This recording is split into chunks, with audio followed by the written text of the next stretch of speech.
This video will talk about some practice questions for square roots and cube roots, just some general questions that you should think about. If you have not watched my square root and cube root video, you should go and watch that first before you practice this. You should also not take this as a replace for your homework and also your daily practices. If you still struggle with this chapter, please do the questions in the textbook or the worksheets that I've given you so that you really understand what square root and cube root is about. If you have any more questions, please come and see me. This is, again, supplementary. It's extra stuff for you guys to learn. However, do not replace the extra stuff with the necessary stuff. The necessary stuff is still personal discipline. Do the questions in your textbook. Go do extra work by yourself and make sure you understand the concept. Come and see me if you need to. Make sure you really grasp it properly. With that being said, let's talk about your square roots and cube roots practice question. Starting with 5 squared. 5 squared. 5 times 5. This is easy. 5 times 5. Remember, this square here does not represent, it does not represent 5 times 2. Okay? Does not represent. 5 square here represents 5 times 5, which is 25. Alright? It is 25. 3 cube.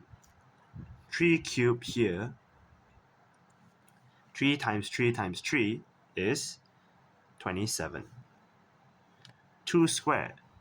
12 times 12, 144. 10 cube.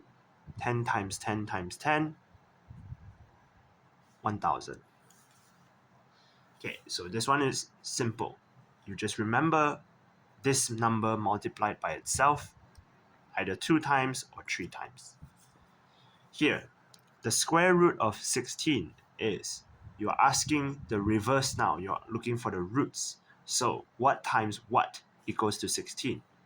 I would like to remind you that you can also look at these questions for a while and pause the video to think about it. In fact, I encourage you to pause the video, think about the question first, then only continue watching to get the answer, instead of just blindly watching it and not thinking. Give it some thought. Try it out yourself first. Think for at least 2 minutes. The square root of 16.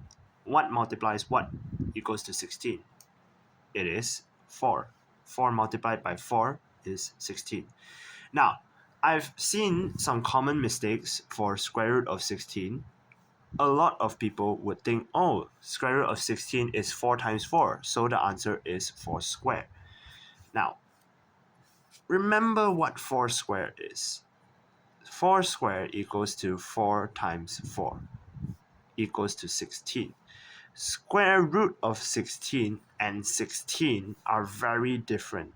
One is asking for the origins, the root of 16. What is the origin? What multiplies what equals to 16? The answer is 4. If you write 4 square, you are saying that square root of 16 is 4 square multiplied by 4 square. Because I am asking what multiplies by what, so what multiplies by what equals to 16. So by saying 4 square multiplied by 4 square equals to 16 is wrong, because 4 square is 16 multiplied by 16. 4 square is 16. So the square root of 16, let's just recap that, is asking what multiplies by itself equals to 16. In this case here, 4 times 4 equals to 16. So I want 4. That's how I get the square root of 16. Do not confuse yourself with this. Please do not make this mistake. Alright? It is the same for 4 square, although this is less common. The more common mistake is square root of 16. The less common one is 4 square equals to square root of 16, but it can still happen. Ideally, you do not want to see either the root or the squares together. Okay? So the square root of 16 equals to 4. What multiplies by what equals to 36? So it will be 6. 6 multiplied by 6 equals to 36. What is the the cube root of 216? This one you have to memorize. You really need to memorize your perfect cube numbers, all right? But if it is such a large number, you can maybe think about 4. 4 multiplied by 4 multiplied by 4 equals to 64. 64 is way too low. So let's go a little bit higher. Let's try 5. 5 multiplied by 5 is 5 multiplied by 5, 25. 25 multiplied by another 5 is 125. Still a little bit too low. Try 6. 6 multiplied by 6, 36.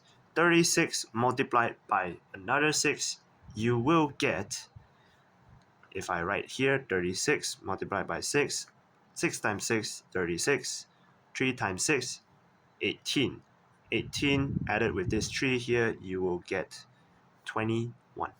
So 216. That's why the the cube root of 216 is 6. And we have tried just now, 5 times 5 times 5 equals to 125. So the cube root of 125 is 5.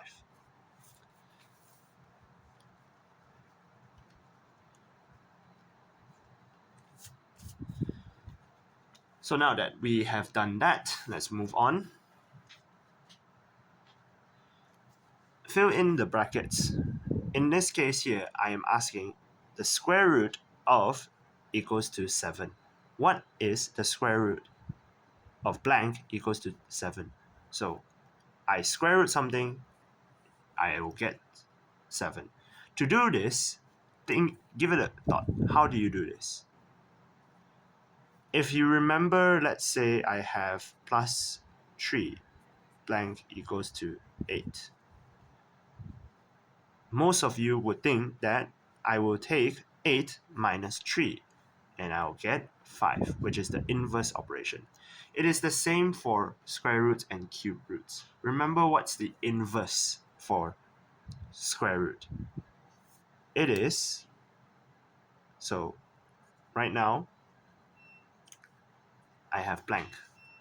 The inverse, I reverse that, it should be 7 square equals to 7 times 7, which is 49. This is the inverse. I reverse the process. Just like how when I have blank plus 3 equals to 8, the way I find 5 is I take 8 minus 3, which is 5. That's the reverse process. It is the same thing for your square root and cube roots. I reverse the process. So 7 squared equals to 49. In this case here, again, you reverse it. Square root of what equals to 14? The way you do it is 14 squared, which is 14 times 14. If you do 14 times 14, you will get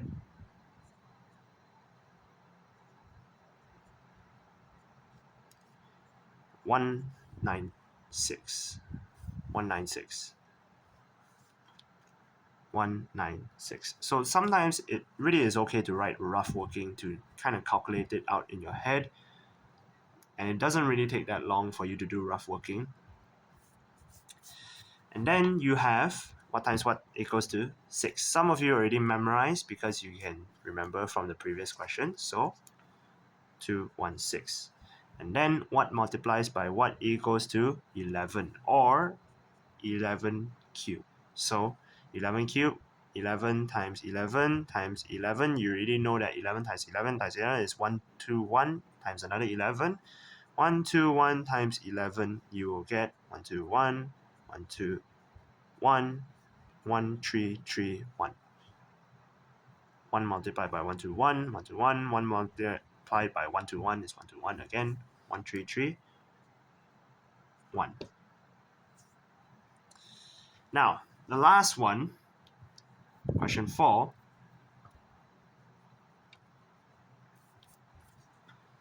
The square root of 78 is in between two consecutive integers. Write those two integers. Now, square root of 78 is in between two consecutive integers. Consecutive here means one after another. So 1 and 2, 3 and 4, 5 and 6, so on and so forth.